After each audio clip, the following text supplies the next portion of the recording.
Gracias.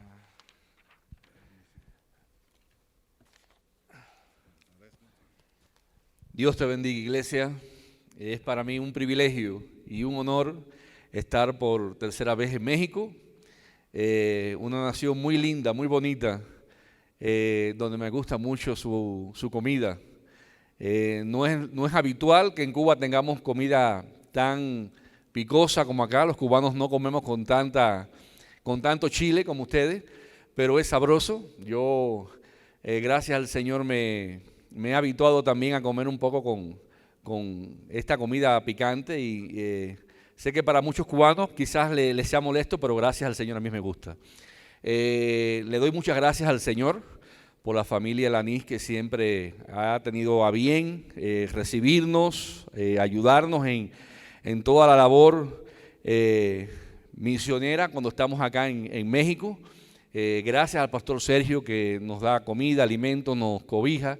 Hoy no está entre nosotros, está de viaje, pero pienso que estemos orando toda la iglesia por él para que Dios le guarde y le traigan bien. Amén.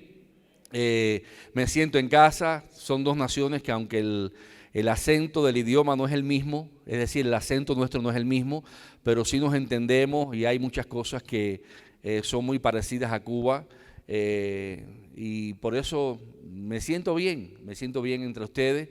Y más nos vale a todos nosotros, los creyentes, los cristianos, que nos sintamos bien en el pueblo de Dios, porque en una ocasión va a haber un momento que todos vamos a estar juntos adorando y alabando al Señor. Amén.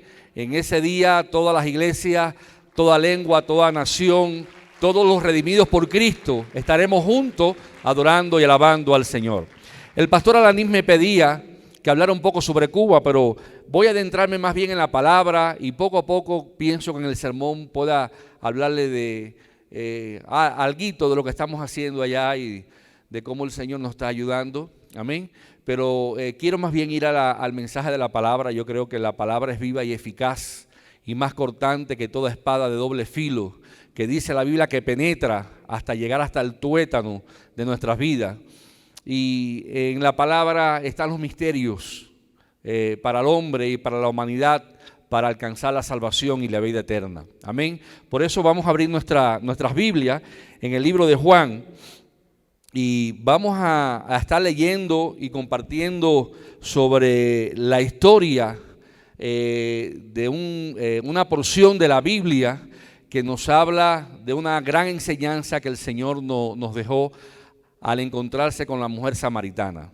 Y vamos a ir allí al libro de Juan, capítulo 4, y solamente vamos a mencionar ahora un versículo. Luego no cierren sus Biblias, porque para poder hablar de lo que sucedió en este encuentro, vamos a necesitar leer varios versículos más. Por eso mantenga su Biblia o su teléfono allí con la Biblia a la mano, porque luego vamos a leer otros versículos más. Pero vamos a leer el versículo 35. Amén. Y luego vamos a orar y presentar este tiempo al Señor para que el Espíritu Santo de Dios sea quien nos visite en esta tarde, quien nos dirija y quien ponga palabra en nuestros labios. Dice: ¿acaso no dicen ustedes, aún faltan 4 meses para el tiempo de la siega? Pues yo les digo, alcen los ojos y miren los campos, porque ya están blancos para la siega. Padre, en el nombre de Jesús, te doy muchas gracias por tu palabra. Tu palabra, como bien decíamos, es viva y eficaz. En ella se encuentra toda la gracia, el favor, la sabiduría, para que el hombre se acerque a ella y alcance la vida eterna. Gracias te damos por este privilegio de que nosotros hemos sido entendidos de tu palabra, de la Biblia, y nos hemos acercado a ti sedientos, Dios mío, de esta palabra. Te pedimos, Señor, que nos hables en esta tarde, que nos ministre a nuestra alma, a nuestro espíritu, porque queremos, Señor, tenerte cerca, queremos más de ti y queremos hacer más por ti también y por la humanidad. En el nombre de Jesús, a ti te damos la gloria, la honra y te damos gracias. Amén. ¿Cuántos dicen gloria a Dios en esta tarde? Y en forma de introducción, amados, quiero hacer referencia a los primeros versículos de la Biblia, donde esta porción o este capítulo comienza que dice que cuando pues el Señor entendió que los fariseos habían oído decir, Jesús hace y bautiza más discípulos que Juan, aunque Jesús no bautizaba, sino sus discípulos, salió de Judea y se fue otra vez a Galilea. Amén. Y esto nos da a entender de que realmente habían los fariseos, los dirigentes de aquel momento en Judea, estaban tratando de buscar la forma de, como bien decir, chocar o tener algún tipo de conflicto con el Señor. No había llegado todavía el tiempo de que el Señor debía de dar su punto final a su peregrinaje por la tierra en su enseñanza, dándonos a conocer el reino a nosotros, los seres humanos acá. No había terminado todavía su función, por eso que él quería evitar cualquier enfrentamiento, cualquier situación con los fariseos y los entendidos o los maestros de aquel momento, aquellos religiosos que estaban escuchando o oían decir o ellos mismos decían de que Jesús bautizaba más discípulos que Juan. Por eso que el Señor evadió quizás este enfrentamiento con aquellas personas y decidió moverse a Galilea. Y dice la palabra en el versículo 4 que le era necesario pasar por Samaria. Toda la Biblia, como bien sabemos nosotros, está llena de grandes enseñanzas y seguro el Señor nos quiere enseñar algo más de estos pasajes. Es por eso que si leemos en el libro de Juan, capítulo 5, versículo 39, el Señor declara, escudriñad las Escrituras, porque a vosotros os parece que en ellas tenéis la vida eterna y ellos son la que dan testimonio de mí. Es necesario que realmente escudriñemos cada palabra, cada versículo, todo lo que el Señor quiere ministrarnos a nuestras vidas. Ahora, ¿por qué tanto interés de pasar por Samaria y quiénes eran los samaritanos? Las Biblias de estudio hacen referencias y nos enseñan que los samaritanos comenzaron como una raza de personas en el Antiguo Testamento, formada después de que el rey asirio tomó la mayor parte de la nación de Israel en el exilio, dejando atrás las personas de menos clase social y menos importante. Luego este pueblo se fue repoblando al llegar extranjeros que eventualmente se casaron con los judíos que se quedaron en la tierra. Como resultado, sus hijos eran solo mitad judíos. Estos medios judíos llegaron a ser conocidos como samaritanos. Al igual que los judíos, los samaritanos creyeron en el Dios de Abraham, de Isaac y de Jacob. Sin embargo, mezclaron sus creencias judías con creencias paganas. Los samaritanos eran muy despreciados y discriminados por los judíos, a tal punto que los judíos evitaban en gran manera encontrarse con ellos y mucho menos dirigirle la palabra. Es por esta razón que preferían tomar caminos mucho más largos al salir de Jerusalén en dirección a Galilea. Por tal de no pasar por Samaria o cerca de Samaria y encontrarse en el camino con un samaritano. Pero a Jesús, dice la Biblia, dice la palabra que hemos leído, que le era necesario pasar por Samaria. En otros versículos de la Biblia dice que tenía que pasar por Samaria y cuando leemos los próximos versículos vemos que así lo hizo, de tal manera que sucedió lo que esperaba y anhelaba que sucediese. Ahora leamos, como le dije ahorita, los versículos del 5 al 34 y vamos a conocer y adentrarnos un poco más de esta historia, porque es difícil hablar de este evento, de esto que sucedió en este peregrinaje del Señor por Samaria y no leer estos versículos para discernir bien qué el Señor quería enseñarnos en este capítulo 4 de Juan. Dice a partir del versículo 5, vino pues a una ciudad de Samaria llamada Sicar, junto a la heredad de Jacob, que le dio a su hijo José, y estaba allí el pozo de Jacob. Entonces Jesús, cansado del camino, se sentó así junto al pozo. Era como la hora sexta. Vino una mujer de Samaria a sacar agua y Jesús le dijo, dame de beber, pues sus discípulos habían ido a la ciudad a comprar de comer. La mujer samaritana le dijo, ¿cómo tú, siendo judío, me pides a mí de beber, que soy mujer samaritana? Tú le pedirás, y él te dice, y respondió Jesús y le dijo, si conocieras el don de Dios y quién es el que te dice, dame de beber, tú le pedirías y él te daría agua viva. La mujer le dijo, Señor, no tienes con qué sacarla y el pozo es hondo. ¿De dónde pues tienes el agua viva? ¿Acaso eres tú mayor que nuestro padre Jacob, que nos dio de este pozo del cual bebieron él, sus hijos y sus ganados? Respondió Jesús y le dijo, cualquiera que bebiere de esta agua volverá a tener sed, mas el que bebiere del agua que yo le daré no tendrá sed jamás, sino que el agua que yo le daré será en él una fuente de agua que salte para vida eterna. La mujer le dijo, Señor, dame de esa agua para que no tenga yo sed y venga aquí a sacarla. Jesús le dijo, ve, llama a tu marido y ven acá. Respondió la mujer y le dijo, no tengo marido. Y Jesús le dijo, bien has dicho, no tengo marido, porque 5 maridos has tenido, y el que ahora tienes no es tu marido. Esto has dicho con verdad. Le dijo la mujer, Señor, me parece que tú eres profeta.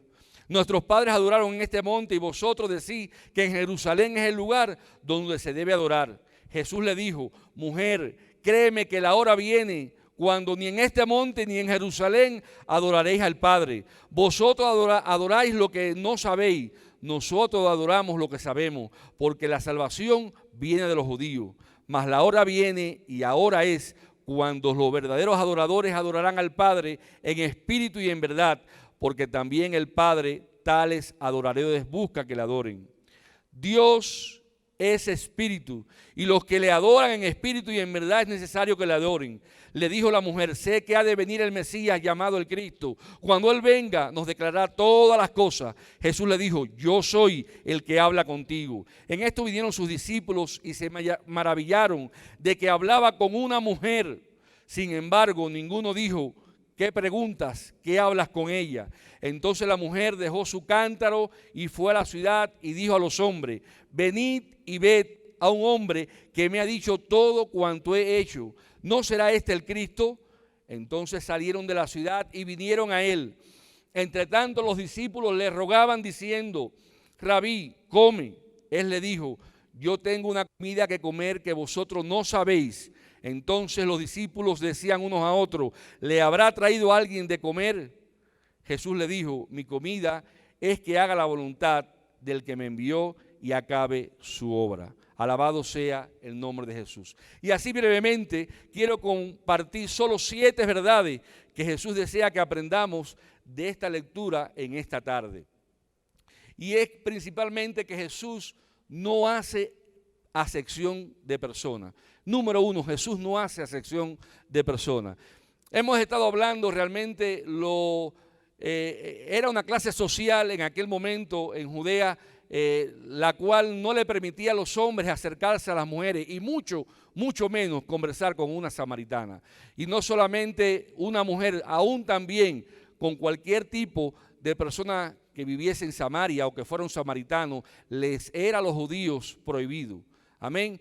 Jesús llega en un momento, en un contexto, se le aparece a los discípulos, se le aparece al pueblo de Judea, se aparece el Salvador esperado, pero trae una revolución consigo misma, la cual, aunque respeta la ley de Moisés, aunque él no vino a abolir la ley de Moisés, él vino a agregar un poco más, y es la compasión, el amor, la misericordia. Y cómo él realmente no hacía acepción de personas. No había venido solamente por el pueblo de Judea, sino había venido por todas aquellas personas que pudieran aceptarle, que pudieran creerle a su mensaje de salvación. Amén. Ahora, si vamos a la historia en Cuba, nos daremos cuenta de algo. Dios nos llama a nosotros, a un grupo de jóvenes en el año 2001, a trabajar en las prisiones. En Cuba nunca antes se había trabajado en la obra carcelaria, nunca antes las multitudes en las iglesias habían ido a las calles a trabajar con los indigentes, con las personas que estaban olvidados debido a que el alcohol, la droga los había hecho perder todo. Y en ese tiempo recuerdo que muchos jóvenes fuimos tocados por el Señor, aún sin nunca haber ido a una prisión. Comenzamos a visitar a los presos, comenzamos a ver la situación que había en cada vida que se acercaba allí al Señor cuando predicábamos el Evangelio. Y nos dimos cuenta de que muchas de estas personas, o la gran mayoría, eran personas que sus pecados, que su mala vida les había llevado allí. Aún así, muchas personas en las calles nos llamaban, o de la propia iglesia, y nos decía que estábamos perdiendo realmente el tiempo, que realmente un preso no cambiaba, que estas personas estaban allí porque sus hechos les habían llevado y que realmente no había arrepentimiento en ellos. Nosotros hemos estado trabajando por casi 20 o un poquito más de 20 años en este ministerio, y realmente les puedo decir que no es como muchos pensaron o dijeron en aquel momento.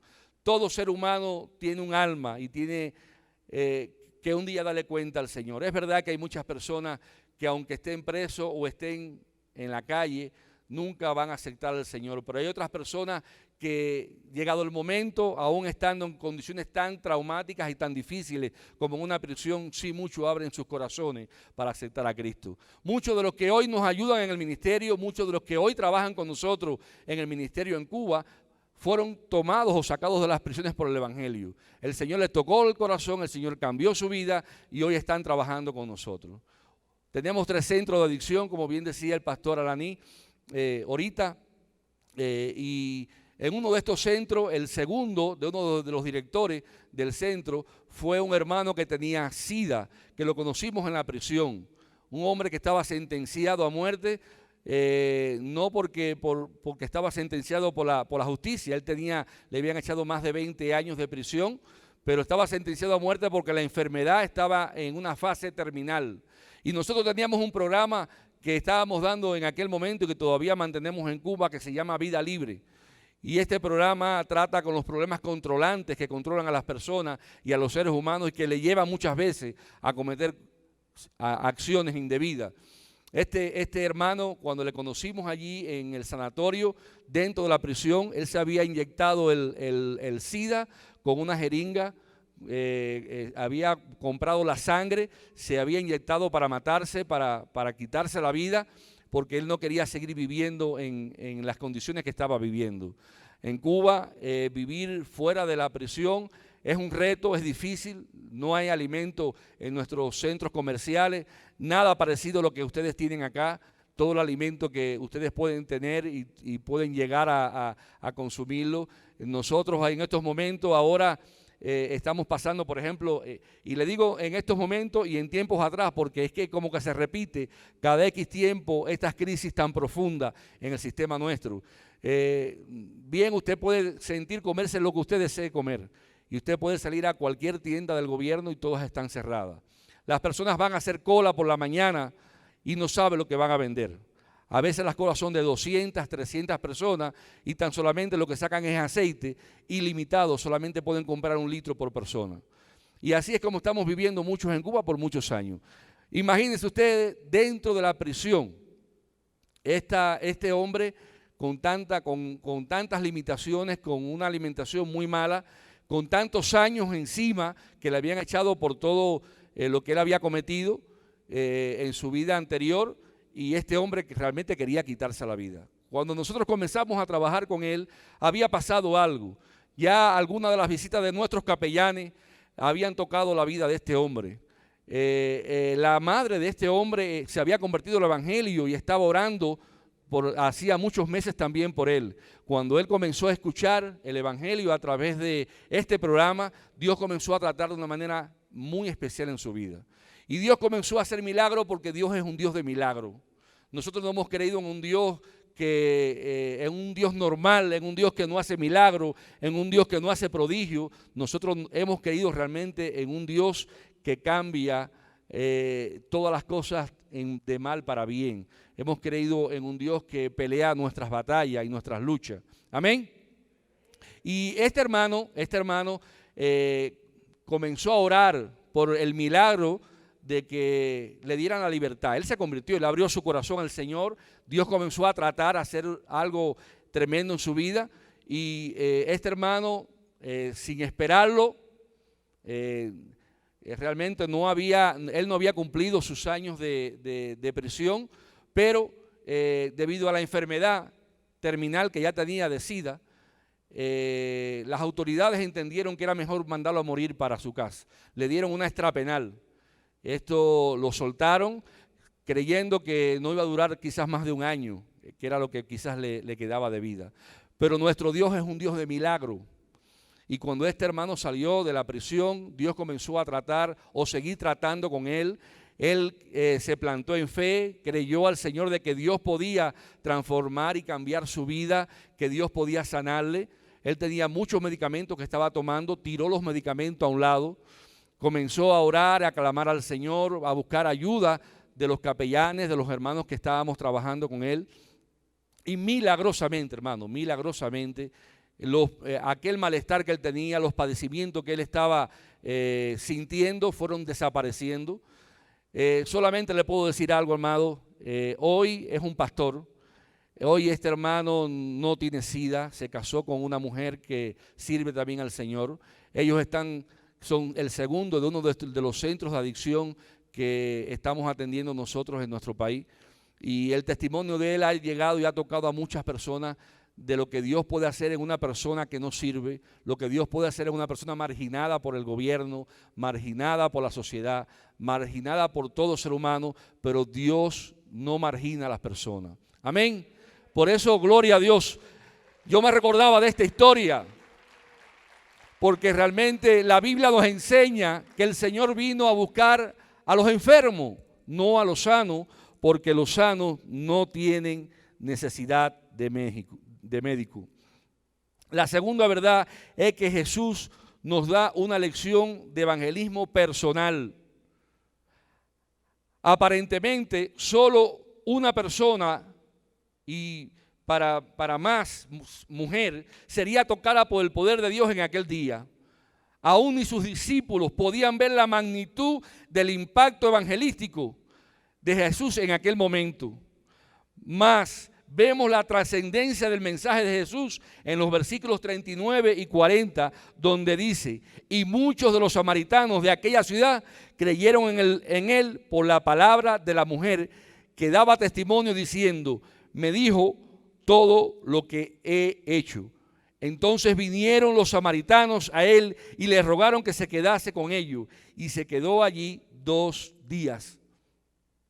Aparentemente solamente Cristo estaba allí en el pozo de Jacob o había pasado por Samaria para tocar la vida de aquella mujer. Pero nos da nuevamente una lección. A veces nosotros pensamos que para hacer una obra grande tenemos que pararnos en una multitud de personas y predicarle a miles de personas o a cientos de personas para que abran su corazón al Señor. La Biblia nos enseña de que para el Señor son importantes tanto 100 como 20 como 1. Nunca sabemos el impacto o la magnitud del poder de la palabra cuando nosotros ministramos a una persona o a un ser humano. Esto me hace recordar de un poco más adelante cuando Felipe estaba en Samaria y había un gran avivamiento. Y la Biblia cuenta de que los cojos andaban, que los ciegos veían y los sordos oían. Cientos de personas se entregaban a Cristo. Y Felipe fue tomado de allí, de aquel gran avivamiento, de aquella gran campaña evangelística, y fue movido, ¿a dónde? Al desierto. ¿A predicarle a quién? A una persona, a un eunuco etíope. Aquel hombre que aparentemente era una sola persona, pero no sabemos más en la Biblia de lo que pudo haber pasado, pero estamos seguros de que este etíope llevó el evangelio a Etiopía. Era una persona muy influyente allí delante de la reina de aquel lugar, y estamos seguros que el evangelio que este hombre entendió y fue ministrado a través allí de Felipe le sirvió para mucho. Como bien estamos viendo ahora que esta mujer samaritana, cuando el Señor comenzó a hablarle y a ministrarle, esta mujer cuando se volvió al pueblo y le habló a los hombres del pueblo, a las personas del pueblo, creyeron y vinieron. Yo creo que esta mujer se convirtió en una de las primeras evangelistas samaritanas. Amén. ¿Cuántos lo creen así? A veces pensamos que para ser evangelista tenemos que conocernos la Biblia completa. A veces pensamos que para ser un evangelista o para predicar el evangelio debemos ser gente muy preparada. Y yo creo que lo único que nos hace falta para ser un predicador del evangelio es ser tocado por Jesús. Amén. Cuando tú y yo somos tocados por el Señor, somos capaces de compartir el evangelio con otro. El evangelio no es más que tú compartir lo que tú has sentido y vivido con el Señor. Yo creo que cada uno de los que estamos sentados en este lugar tiene un testimonio. Aunque hemos pasado en estos últimos meses tantas situaciones difíciles, adversas, pero el hecho de que estés sentado todavía en esta tarde, en este lugar, es porque Dios ha tenido misericordia de ti. Es porque Dios te ha guardado. Es porque Dios ha querido que tú sigas viviendo. Es porque Dios quiere que tú sigas compartiendo el evangelio que un día también Él hizo llegar a tu vida. Amén. Por eso no tengamos a menos predicarle a alguien. No tengamos a menos acercarnos a una persona y decirle: Cristo te ama. Cristo puede cambiar tu vida. Cristo puede cambiar tu realidad. Porque lo hizo conmigo. Y yo creo que el testimonio de uno habla mucho cuando estamos evangelizando o estamos enseñando. El Señor no nos llamó para salvarnos y sentarnos aquí tan solamente. Hay un propósito eterno contigo y conmigo. No podemos callar lo que un día entendimos y abrazamos y nos ha hecho para tanto bien. Yo no sé cuántos de aquí vinieron al Señor con matrimonios destruidos. Yo fui uno de ellos. Un matrimonio prácticamente destruido que ya no había solución, pero Dios trajo solución a nuestras vidas. Y cuántas cosas no habré visto yo que el Señor haya hecho en nuestros hogares, en nuestra familia. Amén. Que hay lucha, claro, que hay prueba, claro. Pero no es lo mismo enfrentar una lucha y una prueba solo, a enfrentar las luchas y las pruebas con el capitán, con el Rey de Reyes y Señor de Señores a nuestro lado. Amén. Ahí hay una gran diferencia. Bendito sea el nombre de Jesús. ¿Cuántos pueden decir gloria a Dios? La tercera verdad: Jesús es el único que puede saciar la sed del mundo. Dice allí en el versículo 14 de este capítulo que leímos: mas el que bebiere del agua que yo le daré no tendrá sed jamás, sino que el agua que yo le daré será en él una fuente de agua que salte para vida eterna. Hay un hombre y sed en el hombre, o hay un hambre y una sed en el hombre que nadie puede saciar, solo Jesús. Hay mucha gente que quieren llenar su vida con dinero. Hay mucha gente que quieren llenar o traer la felicidad a su hogar con un buen carro, con una buena casa. Y quiero decirte que nada sacia al hombre. Esa sed y esa hambre que el hombre tiene, ningún bien material lo puede saciar. Si esto fuese así, tantos millonarios no se quitaran la vida. Amén.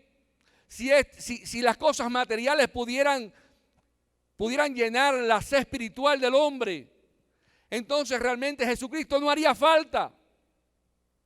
Pero hemos entendido algo, que todo lo material de esta vida, de este mundo, no sacia al hombre. Ni la comida, ni la bebida, ni todo lo que tenemos a nuestro alrededor.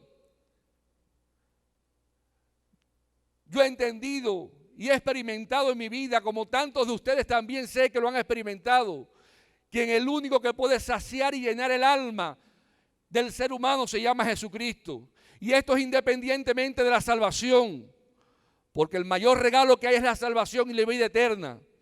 Pero antes de obtener esa salvación y esa vida eterna, tenemos que transitar, tenemos que caminar por esta senda de la vida. Y tenemos que ver de qué manera nos conducimos, de qué manera caminamos, qué estamos haciendo, a quién estamos buscando, de quién estamos dependiendo. ¿Estamos dependiendo de nuestros propios esfuerzos o estamos dependiendo de nuestro Dios, de nuestro Creador? Amén. Bendito sea Dios. En cuarto, la cuarta verdad, la verdadera adoración.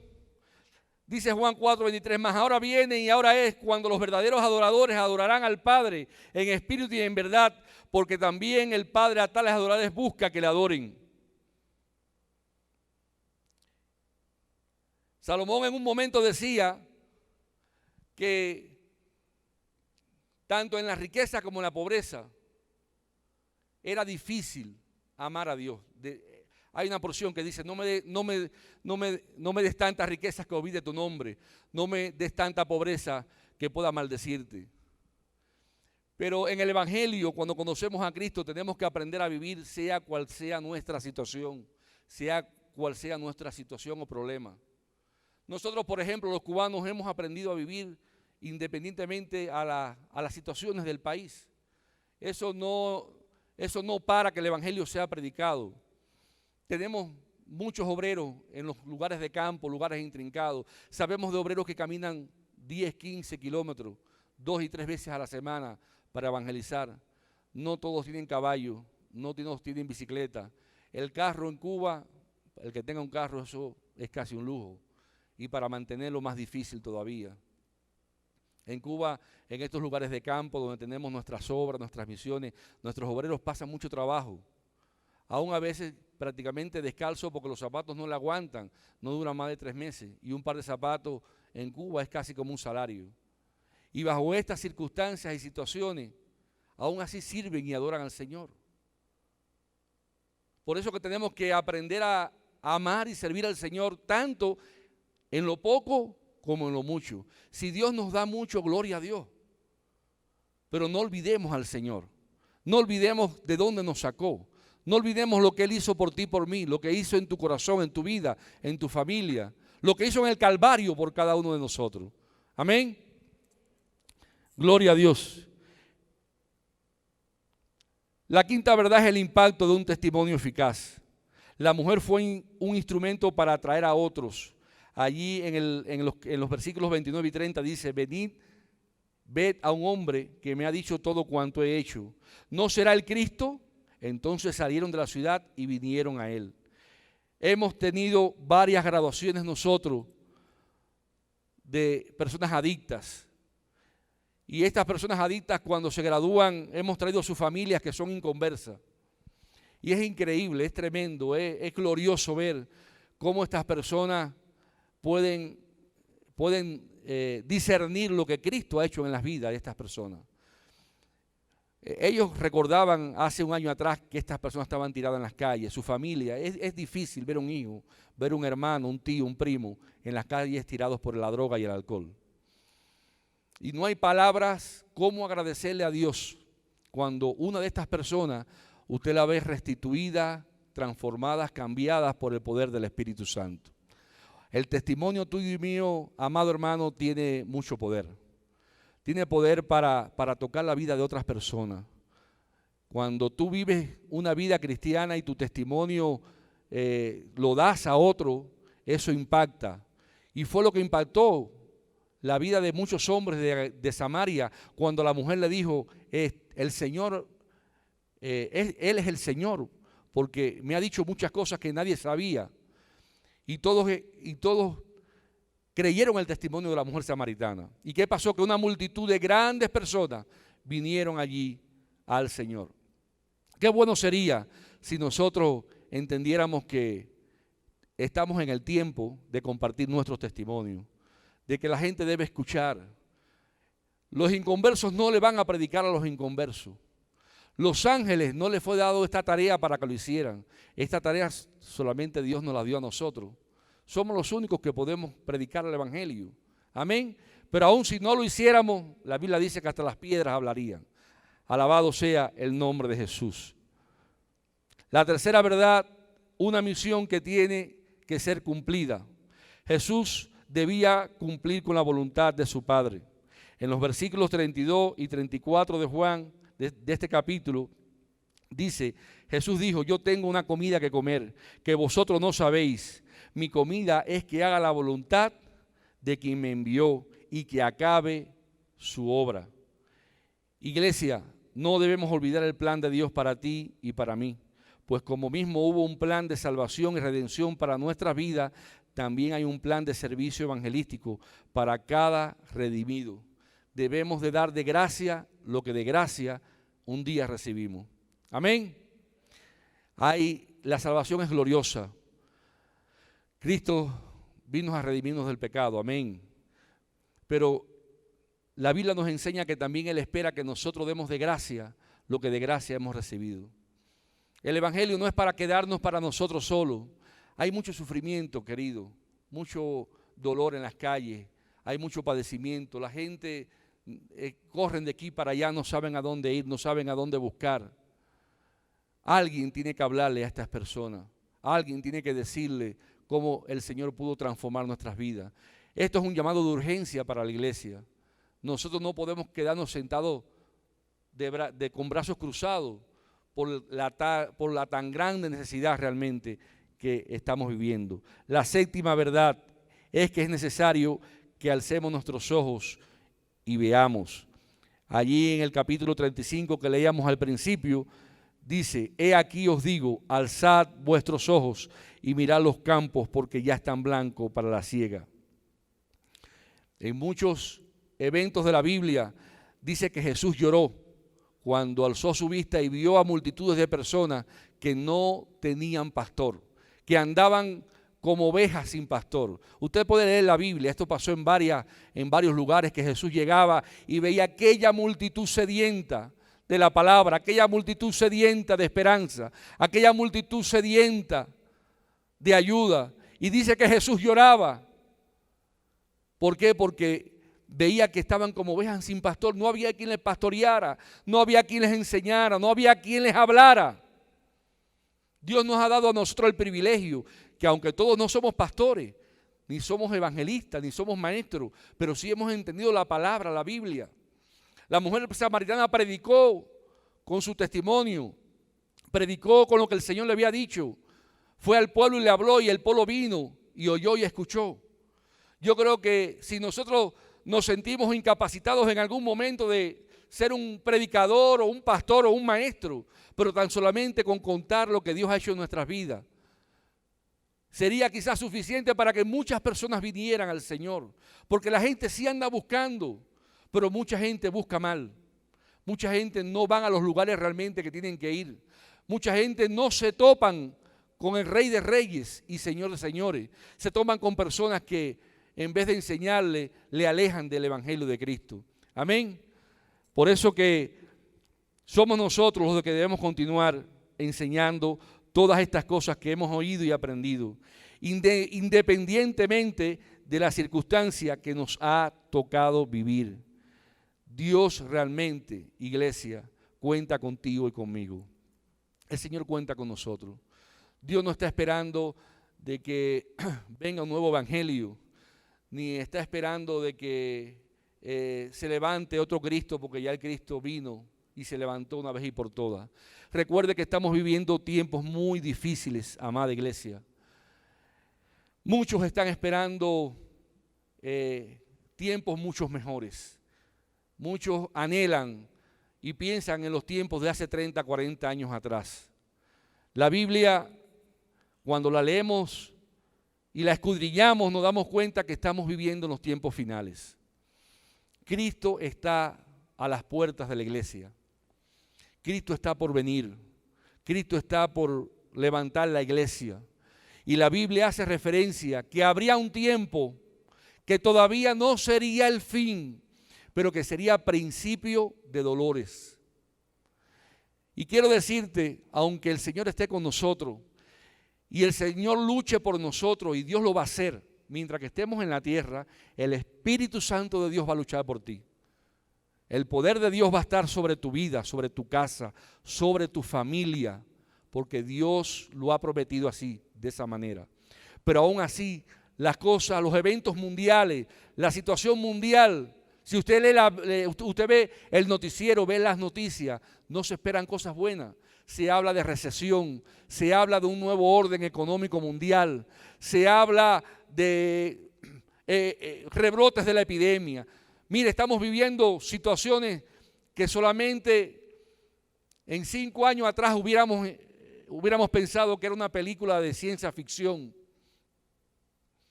Nadie pensó que realmente fuese a pasar lo que ha pasado en la humanidad, en la tierra.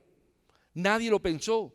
Lo veíamos en películas hace años atrás, como algo de ficción, como tampoco muchas personas piensan que va a haber un momento apocalíptico en el cual la humanidad va a tener que vivir, aquellos que no fueron arrebatados por el Señor, aquellos que no guardaron la palabra, aquellos que no esperamos en Él, aquellos que no compartimos de gracia lo que de gracia recibimos.